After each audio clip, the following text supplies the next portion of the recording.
কিছু ভালো ছিল, বাকি সবগুলো ছিল মুরতাদ, নাস্তিক, বেঈমান ছিল। বাংলাদেশ ৯৬% মুসলমানের দেশ। এই দেশে নবীর বিরুদ্ধে কথা বললে তার বিচার হয় না, শেখ মুজিবের বিরুদ্ধে কথা বললে বিচার হয়। আমাদের সমাজে এমন অসংখ্য নামদারি মুসলমান আছে, নিজেরা দাবি করে মুসলমান, কিন্তু নবীর তরিকা অনুযায়ী চলতে ভালো লাগে না, আল্লাহর হুকুম মানতে তার ভালো লাগে না, মাদ্রাসা সহ্য হয় না, আলেমদেরকে সহ্য হয় না, ইসলাম তার পছন্দ হয় না। এরাও মুনাফিক, ঠিক কিনা বলে? তুমি যদি মুসলমান নিজের দাবি করো, নবীর তরিকা তোমার ভালো লাগবে না কেন? ইসলামিক আইন তোমার ভালো লাগবে না কেন? তুমি না মুসলমান? আমাদের দেশে বহু রূপী মুসলমান আমরা দেখছি 16 বছর টকসুর মধ্যে বৈশা বৈশা নিজের দাবি করে মুসলমান। এই যে মুরগি সুরা একটা ছিল, এ দাবি করছে না মুসলমান, ইসলামের আইনের পছন্দ লাগছে। 300 পার্লামেন্টের সদস্য, এর কয়েকটা ছাড়া কিছু ভালো ছিল, বাকি সবগুলো ছিল মুরতাদ, নাস্তিক, বেঈমান ছিল। আপনি যদি বলেন এদেরকে বেঈমান কেন বললেন, আমি 100 প্রমাণ আপনার সামনে দাঁড় করাবো। প্রমাণ নেবেন? 1 নম্বর প্রমাণ হলো বাংলাদেশ ৯৬% মুসলমানের দেশ। এই দেশে নবীর বিরুদ্ধে কথা বললে তার বিচার হয় না, শেখ মুজিবের বিরুদ্ধে কথা বললে বিচার হয়। 300 পার্লামেন্টের সদস্য সেদিন কোথায় ছিল? ব্লগাররা যখন আমার নবীর বিরুদ্ধে কলম ধরলো, একটারও কোনো বাংলাদেশের ট্রাইব্যুনালে শাস্তি হয় নাই, শাস্তি হয়েছে বঙ্গবন্ধুর বিরুদ্ধে কথা বললে। আলেমরা যখন নবীর ইজ্জত রক্ষার্থে রাজপথে নামছে, ফকির মতো গুলি করে মারছে, এতে কি বোঝা যায় এরা মুসলমান? এরা শুধু পুতুল ছিল, রিমোট চাপ্ত ভারত থেকে। কথা কি বুঝতেছেন? এরা ছিল কথা হয় না, এরা কি ছিল? এরা ছিল ফুতুল, ওখান থেকে রিমোট টিপত। সম্মানিত শুধু এই বাংলাদেশ ৯৬% মুসলমানের দেশ। মানুষ নামাজ পড়ে না ঠিক, রোজা রাখে না ঠিক, নিয়ম মতো আল্লাহর হুকুম পালন করতে পারে না ঠিক, কিন্তু নবীর বিরুদ্ধে কথা বললে তাদের কলিজায় ব্যথা লাগে।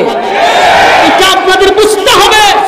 নতুন করে যারা ক্ষমতায় আসতে চান তাদেরকে উদ্দেশ্য করে বলছি, দাদা বাবুরে খুশি করে বাংলাদেশে থাকতে পারবেন না, এটা আপনাদের মাথায় রাখতে হবে। নবীর বিরুদ্ধে কথা বলবে, বিচার করলে দাদা বাবু বেজার হবে, এই নিয়তে গদিতে বসলে থাকতে পারবেন না। কারণ এখানে বাংলাদেশের মানুষ, ধর্মপ্রিয় মানুষ, এরা নবীর বিরুদ্ধে কথা বললে কোনোদিন সহ্য করতে পারে না, জীবন দিতে মানুষ প্রস্তুত। এই দেশে তাকে নিজের নাম রাখছে, কি নামে? মুরগি সুরা তো এর উপাধি, শাহরিয়ার কবি সুরা মুষ্টি মুসনা দিয়ে ঠাইনা তুলে লাগান যেত। এটা মুস আছিল মুরগের পিছনটার মতো, এটি ঠাইনা তুলে লাগান দরকার আছে। এ যেই পরিমাণ আলেমদেরকে বেজ্জতি করছে টকশুতে, সে যেইভাবে আলেমদেরকে তিরস্কার কথা বলছে, এ বলছিল কি ব্যাঙের ছাতার মতো মাদ্রাসা হয়ে গেছে।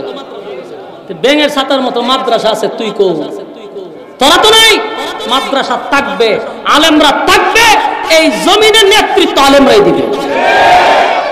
মুরগি সুরার দলেরা তোদের বাত নাই, কিন্তু আলেমরা আগেও ছিল, এখনো আছে, কিয়ামত পর্যন্ত থাকবে।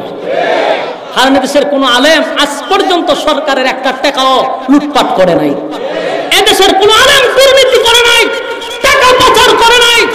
এরপরও 16 বছরে আলেমদের চেয়ে নির্যাতিত বাংলাদেশের কোন নেতা নেত্রী হইতে পারে নাই। সবচেয়ে বেশি নির্যাতিত আলেমরা হয়েছে বাংলাদেশে। আলেমদেরকে মাইনাস করে দেশে কোনো ক্ষমতায় আসা যাবে না, কারণ এদেশে আলেমদের অবদান বেশি। সবচেয়ে বেশি আয়নাগরে আলেমরা ছিল, সবচেয়ে নির্যাতিত আলেমরা ছিল। আলেমরে মাইনাস করবা কিভাবে? এগুলা বললেও যাদের গায়ে জ্বলে আর কোনো কাউন্টার দিতে চায়, জায়গা দইরা বাড়াম দিবেন ইচ্ছা মতে, ইচ্ছা মতে বাড়াম দিবেন। গতকালকে এক মাহফিলে গেছি, আপনারা জামালপুর আছে, এক নেতা আমার আগে তো ওয়াজ করা শুরু করছে। এটা প্রশ্ন হইল, ওয়াজ করার জন্য, কোরআন হাদিস থেকে কথা বলার জন্য দাওয়াত দিয়ে আনছে বক্তারে হবিগঞ্জ থেকে, শ্রোতা আনছে বক্তার কথা শোনার জন্য, নেতার বক্তব্য শোনার জন্য। আপনারা বলছেন তাহলে আমরা এখনো কিন্তু ওই ফেসিবাদের ভিতর থেকে বাইরে পারছি না। এক দল থেকে বাইরে আরেক দলের কবলে ভরতেছি আমরা। আচরণ দেখতেছি সেম সেম। আগের নেতারাও স্বৈরাচারের নেতারাও মাহফিলে বসে থাকতো বক্তব্য দিবার লেগে বক্তারের বয়া আধা ঘন্টা বক্তব্য দিত। এখন দেখতেছি এখন এই দলও দেখলাম যে বইয়া বইয়া বক্তাররা তো এরা ওয়াজ নসিহত করা শুরু করে। আমি চিন্তা করলাম যে কোনটা সুরের দাঁত বাচ্চা দিটা হাইতে রাত করছি কালকে আমার মতো বক্তারে, কারণ আমার তো দেখতে শুরু সাইজ শুরু আমার কেউ গণেও না, কিন্তু আমি যে 64 জেলা ওয়াজ কইরা দেশ বিদেশ পর্যন্ত আমি ওয়াজ করছি, কিন্তু হ্যাঁ আমার না কই না বলছে 5 মিনিট বসে আমি বক্তব্য রাখতেছি, হ্যাঁ 15 মিনিট বয়ান করে। তাও বয়ান কি মুখে নাই দাড়ি টাকুন নিচের কাপড়, হ্যাঁ ওয়াজ করে খবর আসরের ওয়াজ আমার বয়াতে। ধৈর্যের একটা সীমা আছে, শেষে আমি বয়ান জনের বক্তব্য শেষ হয়েছে আমি বললাম যে মাশাআল্লাহ নেতায় যে বক্তব্য দিছে আমার আর ওয়াজ লাগেই না, আমি দোয়া করে লেতেছি। যে দোয়া শুরু করছেন ভাবলি গেছে সব সেইটা তখন নেতা স্টেজই তার মরণ, এমন বেজ্জতি হয়ে গেছে কারণ ল্যাংটা করায় ছেড়ে দেওয়া হয়েছে। কারণ উচিত শিক্ষা তাদেরকে এখন থেকে না দিলে এরা আরো ভয়ঙ্কর হয়ে উঠবে সামনে। এটা ওই দাদার ইশারায় এখন আর দেশ চলতেছে না, এটা ডক্টর ইউনূসের ইশারায় দেশ চলতেছে। সুতরাং ওই নেতাগিরি এখানে দেখায় না। আপনাদেরকেও বলবো সচেতন হন। কোন নেতার বক্তব্য শোনার জন্য আসছেন? সুজন্যমূলক 2-1 মিনিট বক্তব্য দিতে পারে, কিন্তু ওয়াজ নসিহত করার অধিকার তারা কেউ দিছে না। তুই তো ওয়াজ করবি, তোর মুখে দাঁড়িয়ে নাই, তুই নামাজ পড়স না, মিথ্যা বানাইস না, তোর কথা কি পাবলিকে শুনতো? এগুলা কিন্তু আপনাদের মাইন্ডে রাখতে হবে। আমি শেষ সেখানে আসলে না, কিন্তু পরবর্তীতে কোন নেতার বক্তব্য শোনার জন্য বসবে না। বেশি দেরি হইলে সব ওটা শুরু করবে, এরা বুঝতে পারে যে এর বক্তব্য শোনার জন্য এখানে কেউ আসে নাই।